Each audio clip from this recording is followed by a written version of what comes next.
거리두기 하면은 여러분들은 무엇이 떠오르십니까? 코로나? 식스핏? 여러 가지가 떠오르시죠? 자, 먼저 우리 동영상을 보도록 하겠습니다. 시편 35편 말씀 제목을 거리두기 그렇게 잡아봤습니다. 우리가 한동안은 항상 그 말씀을 들어가는 질문, 도입 질문으로 했는데 오래간만에 도입 질문으로 시작하겠습니다.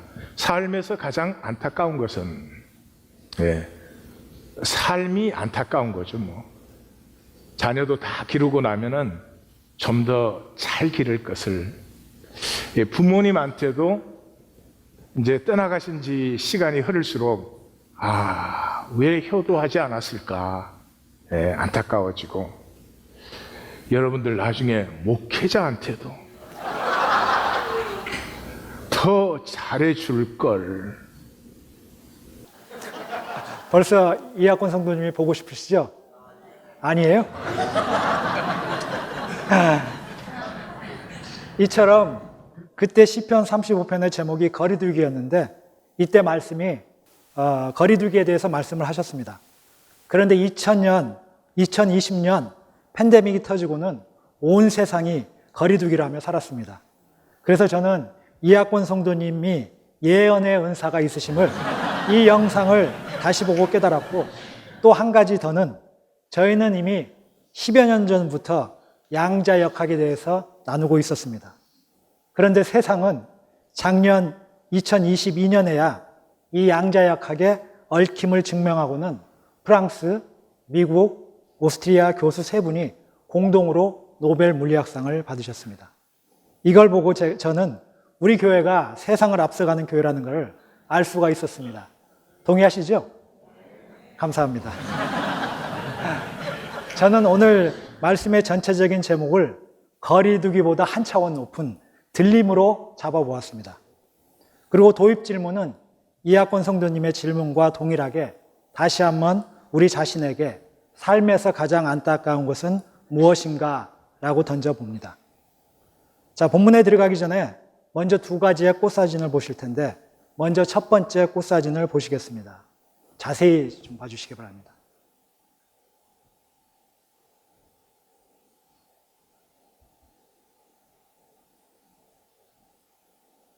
잘 보이시나요? 네. 요즘에는 사방이 꽃들로 아주 만발하게 피어 있습니다. 우리 교회 화단에도 여러분들의 수고로 예쁜 꽃들이 아주 많이 피었고, 매주 강단 위에도 예쁜 꽃으로 예배 드려지고 있습니다. 전에는 제가 그다지 꽃을 좋아하는 사람이 아니었습니다. 근데 지금은 여성 호르몬이 많이 나와서 그런지 꽃들이 참 예쁘고 좋습니다. 그 중에서도 사진에서 지금 본 꽃이 제일 좋습니다. 10여 년 전부터 겨울의 끝자락에 잔디밭에서 어느 틈엔가 불쑥 나오는 작은 꽃을 보게 되었습니다. 아직 추위가 끝나지 않았는데 봄 햇살이 조금 나오기 시작하면 한 일주일 정도만 아주 연하고 싱그럽게 피다가 지고 마는 꽃인데, 도대체 무슨 꽃인가 찾아보다가 쉐프런이란 꽃이란 걸 알게 되었습니다. 연약하지만 그 추위를 잘 견디고 봄에 제일 먼저 피워주는 이 작은 꽃이 무작정 좋아지게 되었고, 매년 겨울 끝에 제가 기다리는 꽃이 되었습니다. 지금 보신 사진들은 저희 집 잔디밭에서 제가 찍은 쉐프런 꽃 사진입니다. 다음 꽃 하나를 더 보시겠습니다.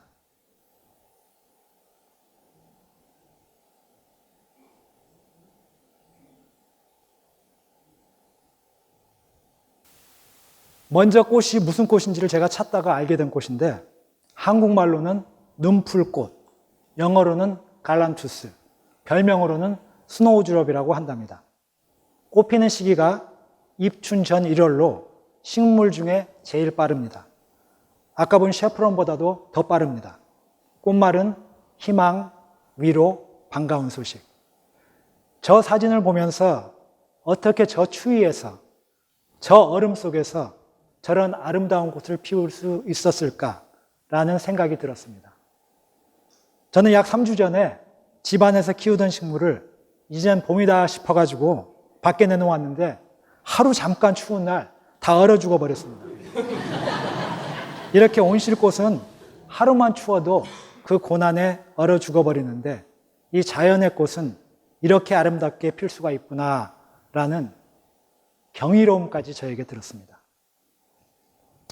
이제는 시편 35편의 본문을 간략하게 먼저 살펴본 후에 본문에서 만난 다윗 가슴에 흐르는 고백과 찬양, 작고 연약하지만 고난을 이기고 피어낸 이 꽃의 아름다움처럼 다윗의 깊은 영혼의 아름다운 부분을 함께 나누어 보도록 하겠습니다. 시편 35편의 본문의 제목은 다윗의 가슴에 흐르는 실로아의 물과 그 영혼의 찬양이라고 정해보았습니다. 시편 35편을 만나면서 제일 먼저 느껴진 것은 다윗과 하나님의 친밀한 교통이었습니다. 자기의 힘들고 아픈 마음을 하나님을 향하여 부르짖음이 어떻게 보면은 너무 심하다 할 정도의 이 깊은 가슴의 토로가 어떻게 하나님 앞에서 저토록 신랄하고 솔직하게 또 가감없이 쏟아부을 수 있을까 하는 것과 그 안에 느껴지는 다윗과 하나님의 친밀함이 참 부럽게 느껴졌습니다. 먼저 본문을 크게 세 단락으로 나누어 봅니다. 1절에서 10절을 첫 단락으로 볼 수가 있는데 이 단락을 두 부분으로 나누어서 1절에서 8절은 여호와께 부르짖음과 도움을 요청하는 청원의 부분이고 9절에서 10절은 여호와께서 반드시 이루실 공의와 구원을 나의 영혼이 기뻐하는 내 존재의 고백이 나옵니다. 그리고 둘째 단락으로는 11절, 18절로 이 단락도 두 부분으로 나누어 봅니다. 11에서 16절은 나를 해하려는 그 악인의 행태와 그 악인을 향한 나의 기도와 그리고 17, 18절에는 그럼에도 여호와께서 이루실 공의와 구원을 바라봄과 기름 부음 받은 왕으로서 유다 백성들과 함께 하나님 나라를 사모하며 주님께 감사함과 찬송함이 나옵니다. 그리고 19에서 28절 셋째 단락도 두 부분으로 나누어 봅니다. 19에서 26절에는 다윗이 왜 여호와께 부르짖으며 청원하는지의 근거와 내용이, 그리고 마지막 27, 8절에는 하나님의 공의가 반드시 승리할 것임과 그 의를 기뻐하며 기다렸던 자들, 즉 남은 자들이 그 주의 의를 고백하며 찬송하리라는 선포로 마감을 하고 있습니다.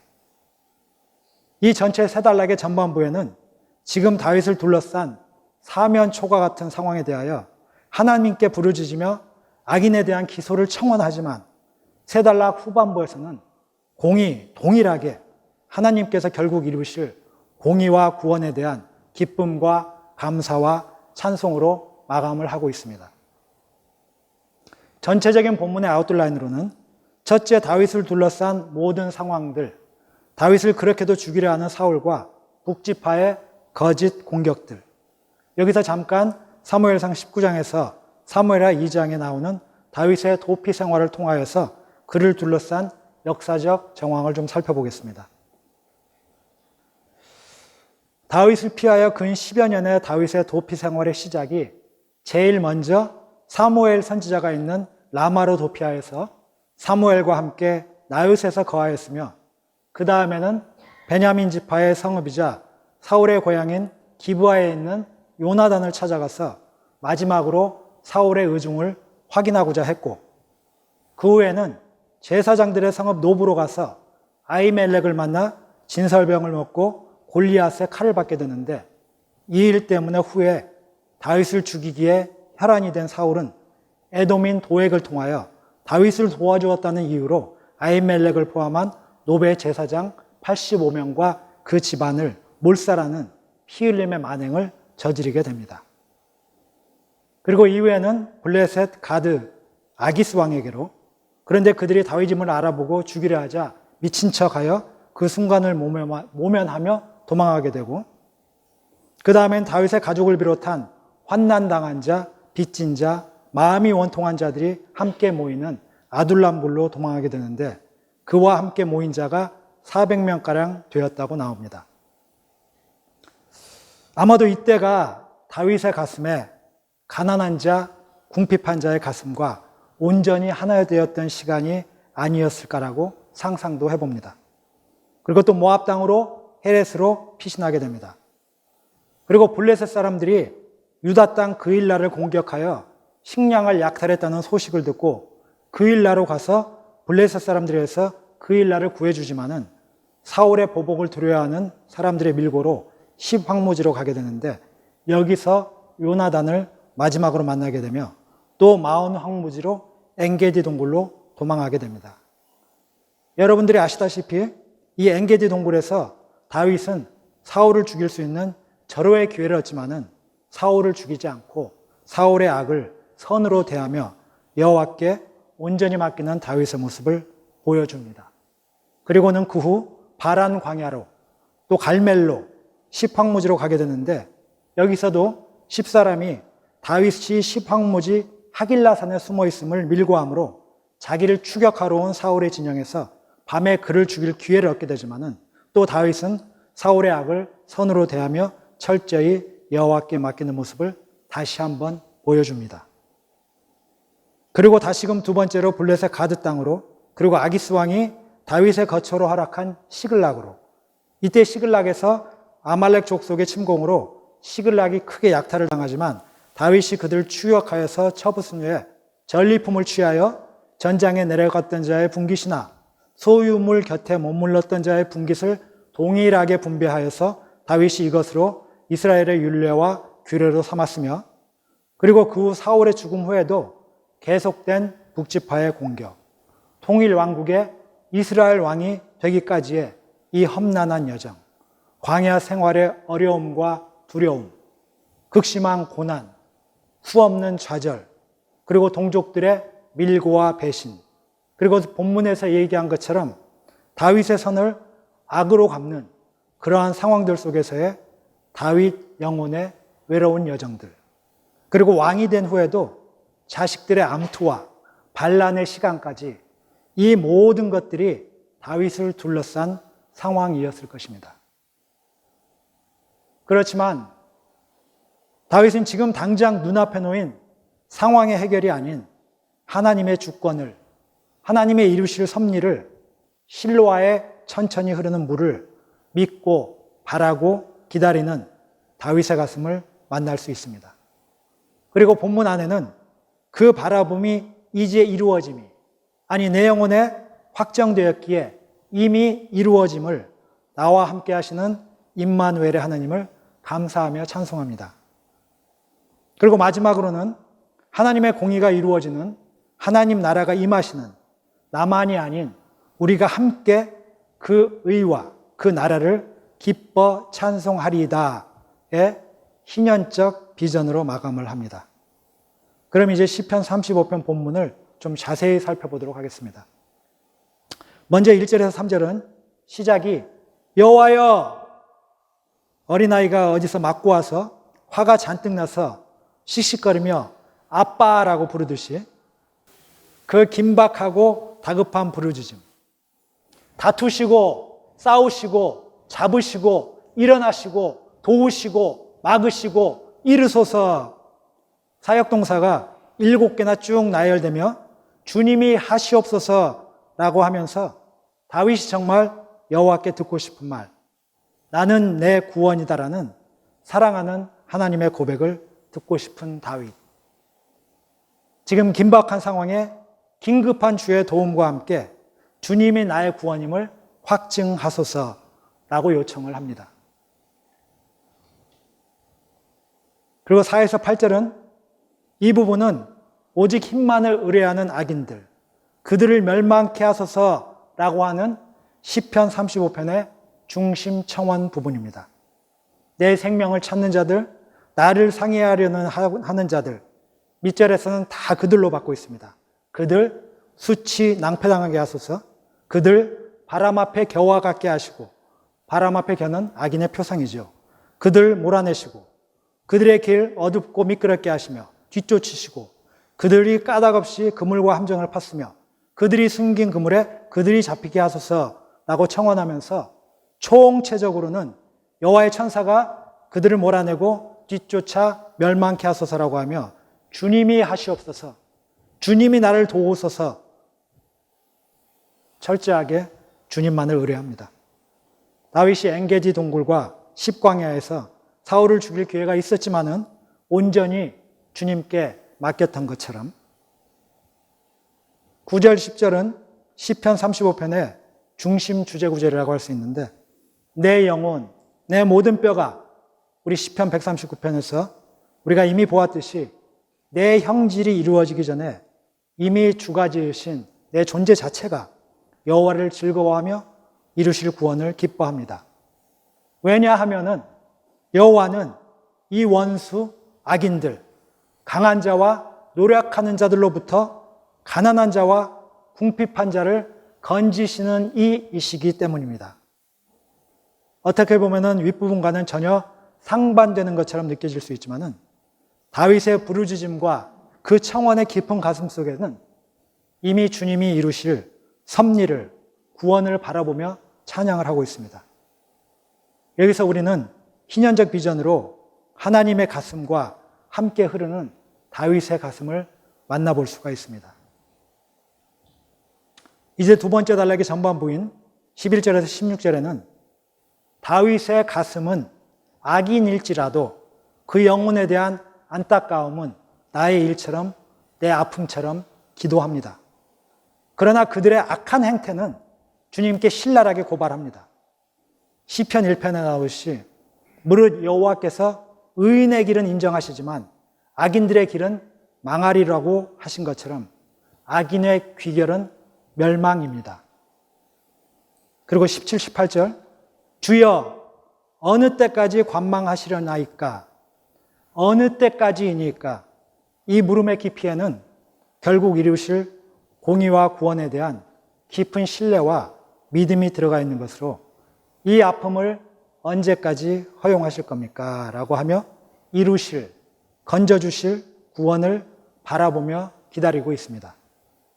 그리고 내가 대회 중에 주께 감사하며 많은 백성 중에서 주를 찬송함은 그 당시 왕으로 기름 부음 받은 다윗이 그 유다 백성들과 함께 모여드리는 예배와 찬양, 즉 더불어 하나가 되어 함께 하는 삶을, 신연의 삶을 바라보며 주께 감사와 찬송함을 고백합니다. 그리고 세 번째 단락 시작인 19에서 21절에는 부당하게 까닭없이 그들이 나의 원수가 되고 나를 미워함을, 나의 무고함을 변론하며 그들의 일을 이루지 못하도록 다시 청원을 합니다. 또한 그들의 행태에는 샬롬이 없으며 오직 욕망과 탐심으로 인한 거짓만이 가득합니다. 그리고 내가 넘어짐에 그 난관을 보고 그들이 좋아하며 즐기는 그 전형적인 악인의 행태를 근거로 고발을 하고 있습니다. 22절에서 24절은 청원의 내용이 점점 더 클라이막스가 되어가는 느낌인데 여기서는 더욱더 긴박한 부르짖음과 외침이 나옵니다. 여호와여 주께서 주여 나의 하나님 나의 주여 여호와여 나의 하나님이여 연달아 7번을 외치며 여기서도 잠잠치 마시고 멀리하지 마시고 떨치고 깨시고 공판하시고 다스리시고 또 판단하사 그들이 기뻐하지 못하게 하소서라고 하며 사역동사가 여기서는 8개가 쭉 나옵니다. 여기서도 온전히 주님이 하시옵소서라는 전적으로 주님을 의뢰하는 다윗의 모습을 볼 수가 있습니다. 그리고 25절, 26절에는 그들 소원 성취 못하게 나를 삼켰다 못하게 하시며 내 재난 기뻐하며 나를 향해 스스로 뽐내는 그들에게 수치와 낭패와 욕을 당하게 하소서. 여호와께서 그들을 멸망케 하소서라는 전적인 주님께 의뢰, 주님이 하시옵소서의 청원이 또 나옵니다. 그리고 여기 세 번째 단락 마지막 부분 27, 28절에도 하나님의 공의의 승리와 그 남은 자들의 주의 의에 대한 고백과 선포 그리고 찬송함이 나옵니다. 여기서는 나의 의가 하나님의 의와 같음이 하나님의 가슴과 통하고 있는 다윗의 가슴을 느낄 수가 있었고 그리고 그것을 함께 바라보는 유다 백성들, 더 깊게는 남은 자들, 그 남은 자들의 노래와 즐거움, 그들의 샬롬이 하나님의 기쁨이 되시며 하나님의 영광이 되심을, 그 여호와의 위대하심을 함께 고백하게 하시며 주의 의를, 주의 공의를 고백 선포하며 영원토록 찬송하리로다로 시편 35편을 마감합니다.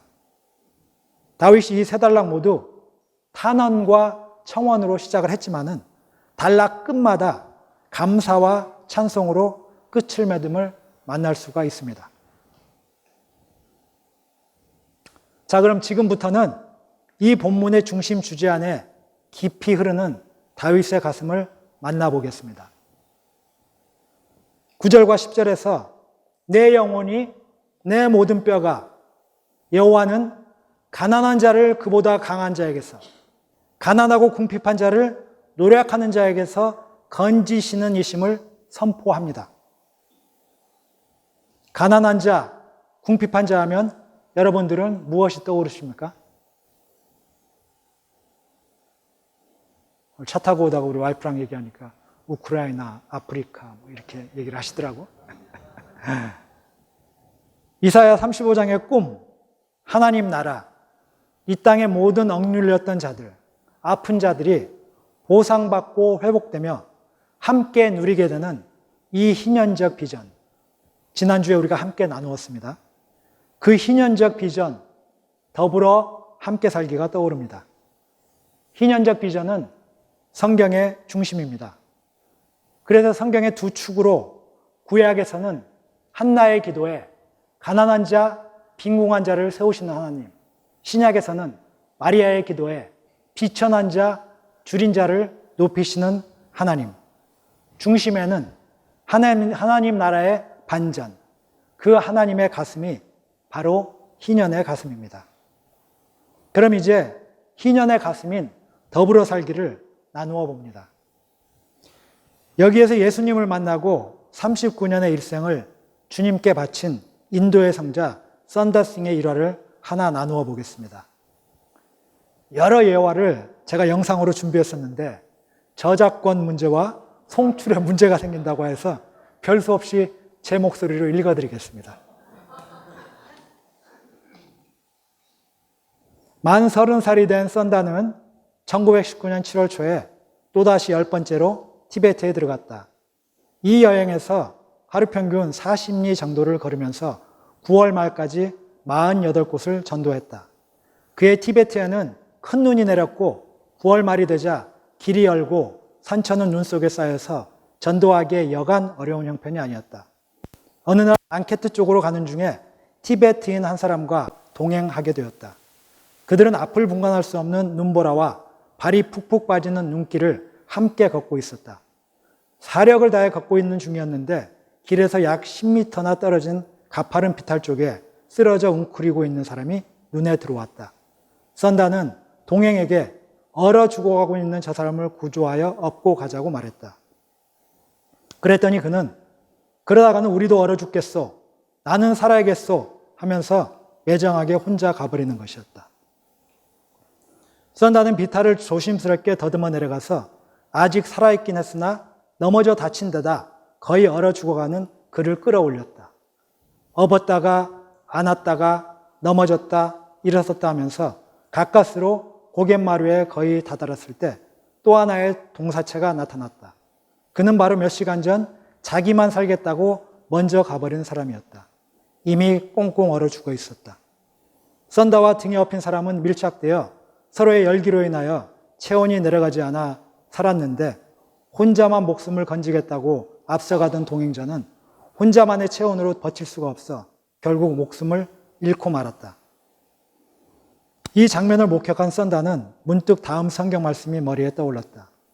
무릇 자기 목숨을 보존하고자 하는 자는 잃을 것이요 잃는 자는 살리리라. 누가복음 17장 33절 말씀. 생사의 갈림길에서 선한 사마리아인 같이 죽어가는 이웃을 외면하지 않고 함께함으로 강도 만난 자의 진정한 친구가 되어준 것처럼 함께함이 서로를 살리는 것임을 보여줍니다. 양자역학이 이제서야 노벨 물리학상을 받았는데 그 키포인트는 우리가 나누었듯이 entanglement, 얽힘과 모든 것은 에너지고 모든 것은 얽혀 있다였습니다. 하나님의 창조 안에서 모든 것이 하나임을 알고 우리로 함께 나아갈 때 우리가 진정한 가치와 행복을 만날 수 있음을 알게 됩니다. 이번에는 예전에 말씀 이하로 몇 번 나누었던 경주 최부자 얘기를 나눠보겠습니다. 이것도 여러분이 좋아하시는 사극 드라마처럼 만든 영상이 있었는데 안타깝게도 이것도 제 목소리로 전하도록 하겠습니다. 조선시대에 가장 널리 알려진 부자는 경주 최씨 집안이다. 신라 말에 이름난 문장가인 최치원의 후손으로 17대 손인 최진립과 그의 아들 최동량 때부터 큰 재산을 모아 28대 손인 최순에 이르기까지 12대에 걸쳐 무려 400년 동안 조선 최고의 부자로 명성을 누렸다. 부자는 3대를 넘기기 힘들다는 말도 있지만 이처럼 오랜 세월 재산과 명성을 지켜낼 수 있었던 비결은 무엇일까? 그것은 최부잣집 대대로 내려오는 6가지 가훈이 있었기 때문이다. 경주 최부잣집의 가훈 6가지 중 첫 번째는 과거를 보되 진사 이상의 벼슬은 하지 말라로 이 안에는 큰 뜻이 숨겨져 있다. 조선시대는 양반 사율의 신분을 유지해야 부를 축적할 수 있었다. 따라서 최소 속과인 사마시, 즉 생원과나 진사과에 급제해야 했다. 반대로 벼슬이 높아지면 권력을 탐하게 되는데 이때 투쟁에 휘말리면 보복을 당해 가문이 몰락하기 때문이다. 이런 점을 경계하여 부와 권력을 함께 가질 수 없음을 가르쳤다. 두 번째 가훈은 재물을 모으되 만석 이상을 모으지 말라이다. 돈이 돈을 번다는 말이 있듯이 욕심을 부렸다면 최씨 집안은 더 많은 재물을 모았을 것이다. 그런데 만석 이상을 모으지 말라고 한 것은 그 이상의 재물을 소작인들에게 돌려주기 위해서였다. 다른 땅 주인들은 수확물의 7, 80%를 소작료로 받는 반면 최부잣집에서는 50%나 그 이하로 받았다. 그래서 누가 토지를 내놓는다고 하면 앞다투어 최부잣집의 소개에 매입을 권유했다고 한다. 세 번째 가훈은 손님이 찾아오면 후하게 대접하라이다. 조선시대에도 주막이나 객사 등의 숙박시설이 마련되어 있었지만 부잣집에 들러 하룻밤 신세를 지는 경우가 많았다. 특히 최부잣집은 조선 팔도에 소문이 자자하여 경상도 지방을 여행하는 사람들이 꼭 한 번씩 들러 무료로 숙식을 제공받았다. 최부잣집은 1년에 소작료로 쌀 3,000석쯤을 거두어 드렸는데 그 중에서 1,000석은 집안 식구들의 양식으로 썼고 나머지 2,000석은 손님 접대와 어려운 사람들을 돕는 데 사용했다고 한다.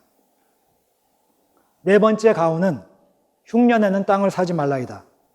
흉년이 들면 사람들은 굶주림을 면하려고 싼값에 땅을 내놓았다.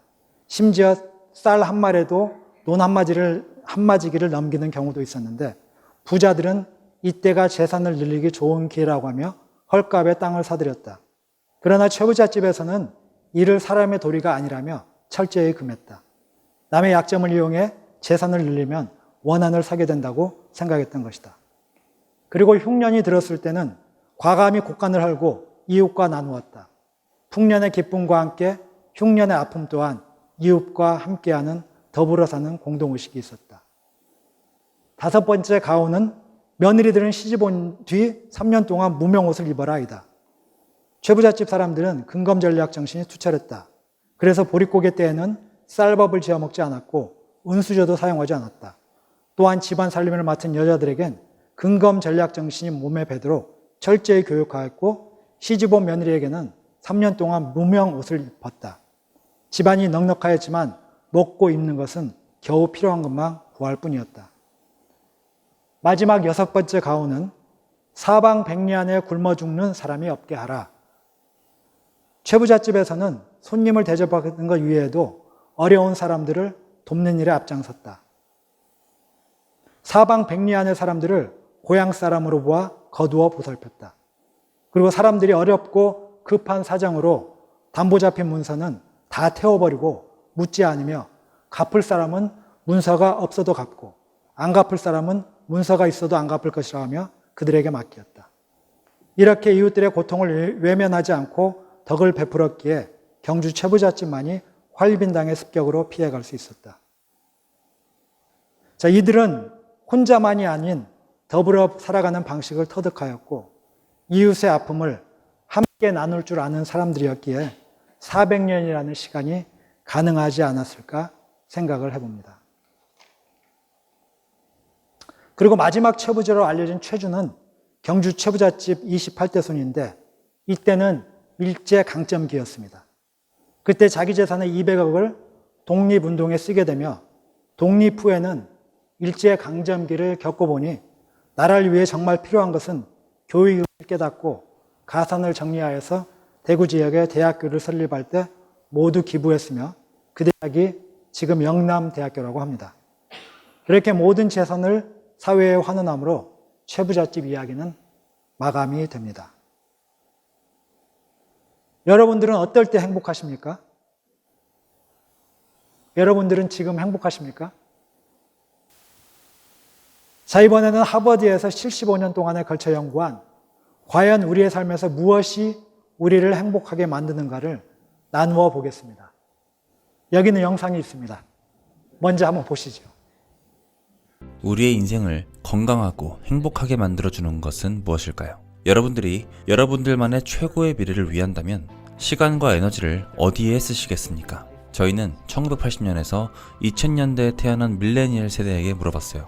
그들의 인생에서 가장 중요한 목표가 무엇이냐고 말이죠. 그들 중에 80% 이상은 부자가 되고 싶다고 말했습니다. 그리고 그들 중에 50%는 유명해지는 것이라고 말했죠. 우린 더 좋은 삶을 살기 위해서 계속해서 더 열심히 일하고 더욱더 성취하려고 합니다. 세상도 그것을 부추기는 것 같아요. 이런 현상을 연구하기 위해서 하버드 대학교의 연구자들은 무엇이 사람을 행복하게 하고 건강하게 하는지 알아보기 시작했습니다. 이 연구는 75년간 724명의 인생을 추적하는 것이었어요. 아마 역대 최장기간에 걸친 인생 연구였을 겁니다. 하버드대 성인발달연구팀은 10대부터 노년이 될 때까지 무엇이 그들을 정말 행복하고 건강하게 만드는지 연구했다. 724명의 삶을 75년 동안 추적하면서 해마다 직업, 가정생활, 건강에 대해 질문지를 내밀었다. 연구팀은 1935년부터 두 개의 집단으로 나눠 삶을 추적했다. 첫 번째 집단은 하버드 대학교 2학년일 때부터 연구를 시작했고 이들은 세계 2차 대전 때 대학을 졸업했다. 두 번째 집단은 보스턴 빈민가의 소년들로 1930년대 보스턴에서 가장 가난한 공동주택에 살고 문제 많은 가정에서 선발했다. 이 두 그룹의 10대들은 사회 각계각층의 성인으로 성장했다. 공장 노동자, 벽돌공, 변호사, 의사의 대통령도 나왔다. 실제 오바마 대통령이 있습니다. 알코올 중독이나 정신분열증에 걸린 사람도 있고 밑바닥에서 상류층으로 올라가며 신분 상승한 사람도 있었다. 연구팀은 이들의 삶을 명확하게 파악하기 위해 질문뿐 아니라 집을 방문해 면담했다. 의료 기록을 받고 혈액과 두뇌 검사를 하고 자녀들과 얘기도 나눴다.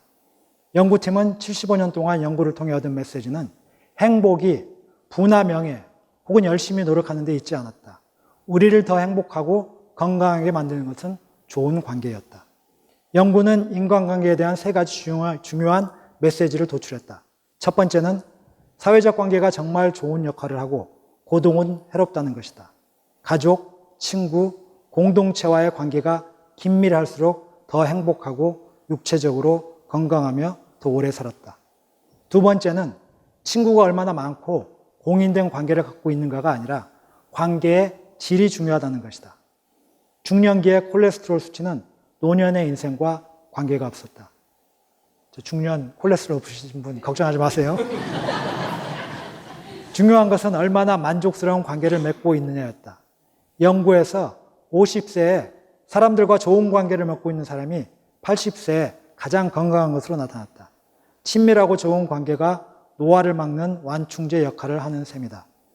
세 번째는 좋은 관계가 육체뿐만 아니라 두뇌도 보호했다.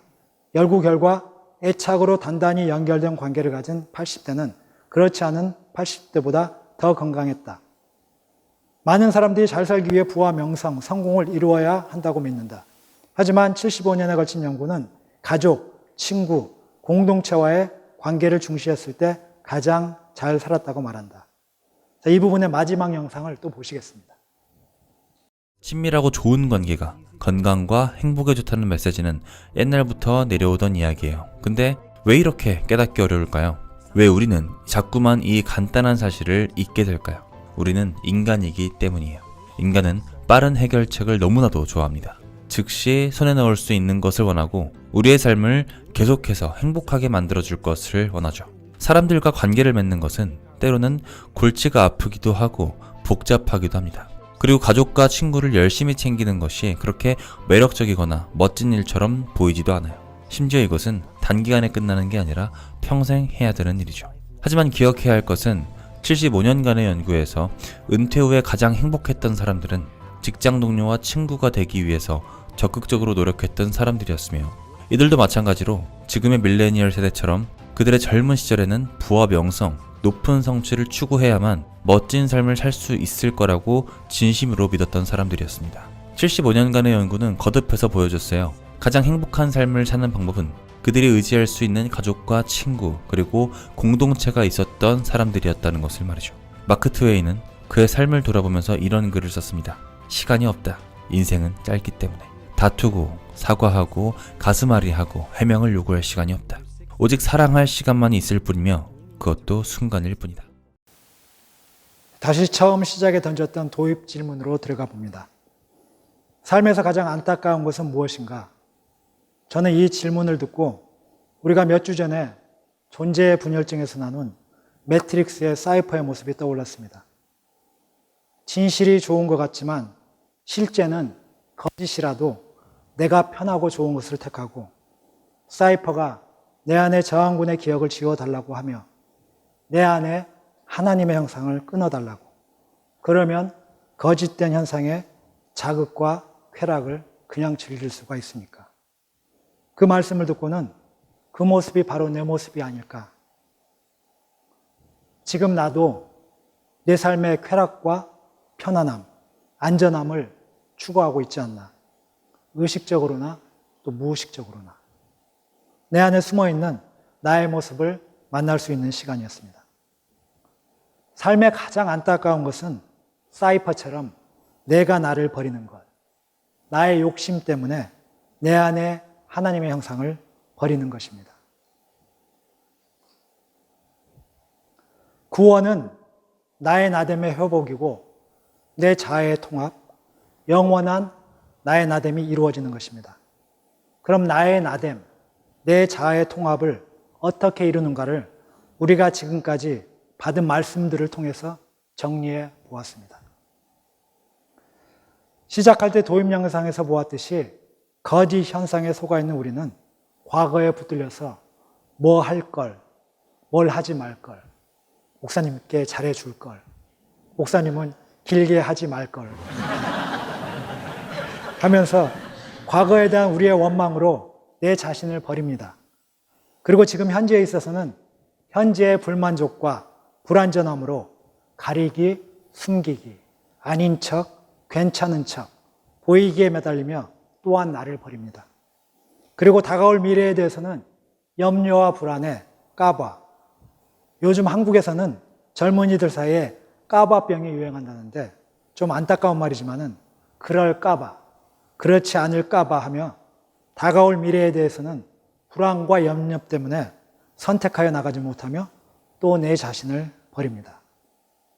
이런 평면 상태에 있던 내가 시편 35편의 다윗처럼 여호와를 체험해 알게 되면, 여호와의 선하심을 맛보아 알게 되면, 말씀으로 임하신 주님을 만나게 되면 거짓 평면이 아닌 들림의 상태로 나아가 과거 내 자신의 후회의 삶 속에서 내 자신을 용납하게 되며 나에게 통합적인 봄이 열리게 되어서 그 들림의 높이만큼 그 아래에 숨어있는 천천히 흐르는 실로아의 물, 그 깊이에 하나님의 섭리를 만나게 되고, 또한 불만족스럽고 불완전하게만 보이고 느껴졌던 현재 나의 삶이 지금까지 하나님의 깊고 크신 은혜로 지금까지 이 자리로 인도하여 주신 현재의 완전함이, 그리고 불안과 염려의 미래에 대해서는 모든 것이 협력하여 선을 이루게 하시는 여호와의 이레를 믿기에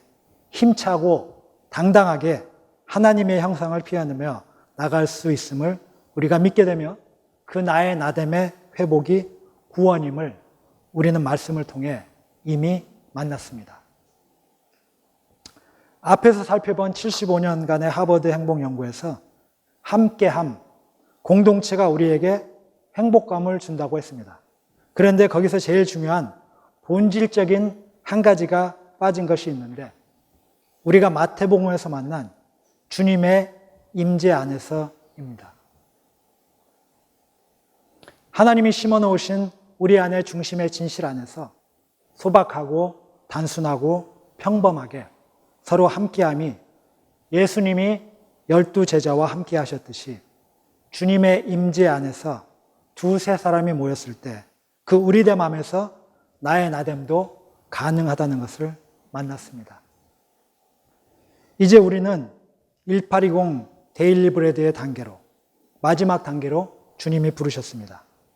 어쩌면 우리 공동체의 파이널 데스티네이션이 되는 이 1820 데일리 브레드의 순모임이 서로의 부족하고 죄악됨에도 불구하고 그 안에 아주 작은 진실로 함께함으로 서로 정죄함으로 인한 가리기, 숨기기를 넘어서 서로 주님의 사랑으로 함께 품어줌으로 아름답기를, 정결하기를 함께 구하며 나아가기를 소망합니다. 오히려 죄가 더한 곳에 은혜가 더욱 넘친다는 로마서의 말씀처럼 연약하고 부족함 때문에 우리의 함께함이 더 아름답게 피어나는 1820 데일리 브레드의 길로 나아가기를 소망하면서 4월 2일 주보에 나온 나눔 가이드를 다시 한번 되새기며 오늘 말씀을 마감합니다. 삶에는 두 면이 있다. 보이는 일시적인 현상과 감추어진 영원한 실제. 거짓된 현상과 참된 실제 사이 존재 가치를 결정한다. 신앙은 내 길에 하나님의 복을 비는 것이 아니라 하나님의 길로 내가 나아가는 것이다. 기차를 타려면 기차 선로를 집 앞으로 보내달라고 기도하지 않고 기차역으로 나가서 타듯이. 우리 함께 기차역으로 나가십시다. 자, 오늘 주신 말씀을 붙들고 우리 함께 기도하시겠습니다.